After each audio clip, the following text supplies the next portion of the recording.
creative illumination. It's like Rocky and Bullwinkle, you gotta have two titles for everything. Whatever you do at night to activate the space, you have to have some sort of illumination, and we wanted to think of it creatively and incorporate movies. That's a big part of it.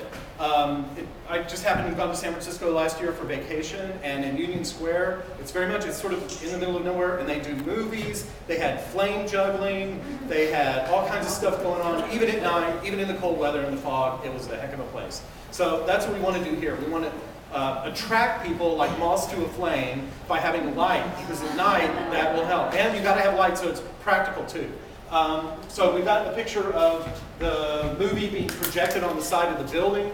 We'll figure out which side and all that later. But also they could be thematic movies, low budget movies, local movies. They could be kids movies. We'll have different themes on different nights. Or they could even just be weird graphics like 60s hippie tricky psychedelic stuff with people dancing in front of it. So we want to have a stage.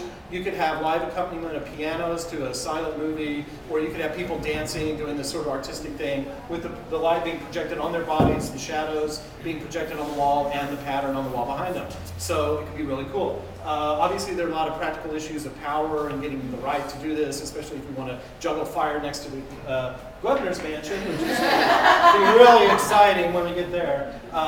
But in temporary, we would have some very inexpensive temporary structures that are like made out of plastic and like framework. We'd like these to be like light sculptures and integrated into the space, like way-making lights or place-making lights. Ultimately, when it's a plaza, they become landscape lighting, which would be a lot more interesting and creative instead of just harsh lights shining down from poles. That's the idea. We bring color and light and movement and the movie aspect into the whole thing. And we've got a long list of partners we can partner with.